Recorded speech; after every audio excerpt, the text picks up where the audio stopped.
চলুন আজ আপনাদেরকে ১৯৯০-এর দশকের হরিয়ানার একটা গল্প শোনাই। এমন এক গল্প যেখানে এক ভয়ঙ্কর দৈত্যের বাস। কিন্তু শুনুন, এই দৈত্যটা কোনো ভূতপ্রেত নয়, বরং তার চেয়ে অনেক বেশি পরিচিত আর সত্যি বলতে অনেক বেশি ভয়ঙ্কর। গল্পের মূল সুরটা কিন্তু এটাই। এই গল্পটা এমন এক দানবকে নিয়ে যা আমাদের সবার ভেতরেই হয়তো কোথাও লুকিয়ে থাকে, মানে লোভের কথা বলছে। আর এই লোভ কিভাবে সবকিছু তছনছ করে দিতে পারে, চলুন সেটাই দেখি। গল্পের শুরুটা হয় একটা ফোন কল দিয়ে, আর ফোনের ওপারে ছিল এক ভীষণ ভয় পেয়ে যাওয়া কেয়ারটেকার। গল্পের কেন্দ্রে আছে মূলত এই তিনজন। প্রথমেই রাঘব মালিক, একজন বিশাল ধনী ব্যবসায়ী আর এই ফার্ম হাউসের মালিক। তারপর আছে রাজু, তার প্রায় ১০ বছরের পুরনো আর সবথেকে বিশ্বস্ত কর্মচারী। আর সবশেষে মোহিনী, মানে রাঘবের স্ত্রী। তো একদিন হঠাৎই রাঘবের কাছে তার কেয়ারটেকার রাজুর ফোন আসে। ওপারে রাজুর গলা ভয়ে কাঁপছে। সে বলছিল তার জীবন নাকি সাংঘাতিক বিপদে। ওই নির্জন ফার্ম হাউসে তার সাথে নাকি খুব ভয়ঙ্কর কিছু একটা হচ্ছে। রাজু ফোনে যা বলল তা শুনলে যে কারোরই পিলে চমকে যাবে, একেবারে যেন একটা ক্লাসিক ভূতের গল্প। তো রাজু বলতে শুরু করল যে সেদিন সন্ধ্যায় কাজ সেরে ফার্ম হাউসে ফেরার পর থেকেই ওর কেমন যেন গা ছমছম করছিল। মনে হচ্ছিল ও একা নয়, কেউ ওকে দেখছে। রান্না করতে গিয়ে তো ভয় পেয়ে গেল। হঠাৎ দেখে জানালার বাইরে একটা মুখ। ভাবুন তো একবার। এরপর দেখে বাইরের মাঠে একটা ছায়ামূর্তি ঘুরে বেড়াচ্ছে।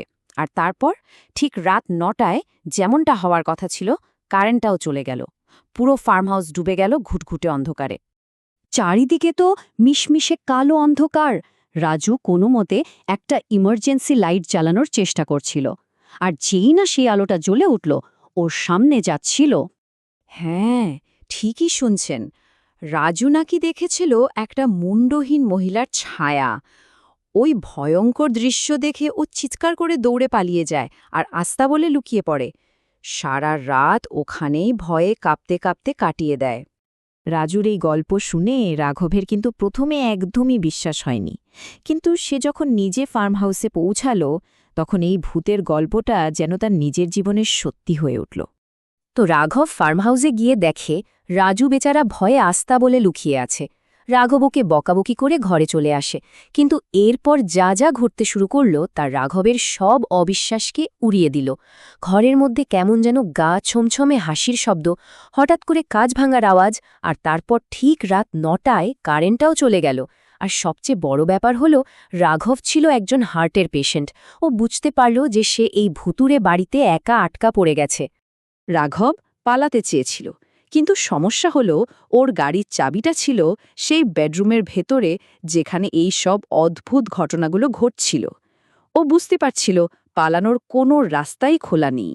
কিন্তু গল্পের আসল মোড়টা ঠিক তখনই আসে যখন এই ভুতুড়ে ভয়টা একটা ঠান্ডা মাথার ষড়যন্ত্রের চেহারা নেয়। আর রহস্যের প্রথম পর্দাটা ওঠে ঠিক ভোর ৩টে, যখন কারেন্টটা আবার ফিরে আসে। কারেন্ট আসতেই রাঘব যা দেখল তাতে ওর পায়ের তলার মাটি সরে গেল। ওই ভয়ঙ্কর ভূতটা আসলে আর কেউ নয়, তারই ১০ বছরের বিশ্বস্ত কর্মচারী রাজু।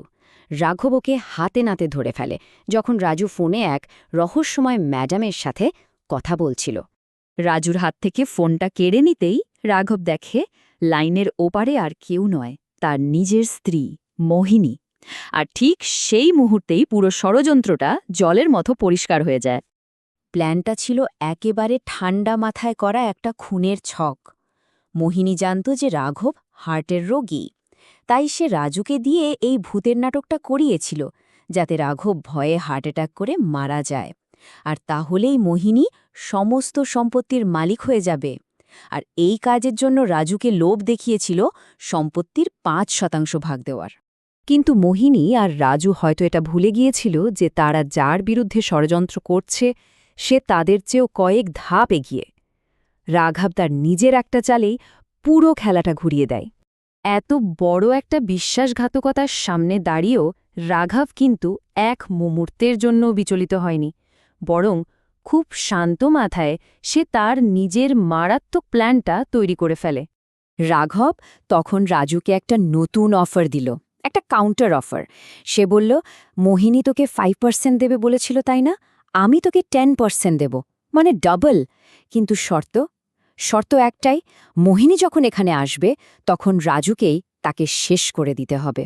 মোহিনী যখন খবর পেয়ে বিজয়ের মতো ফার্ম হাউসে এসে পৌঁছায়, সে ঘুণাক্ষরেও টের পায়নি যে পুরো খেলাটাই ততক্ষণে পাল্টে গেছে।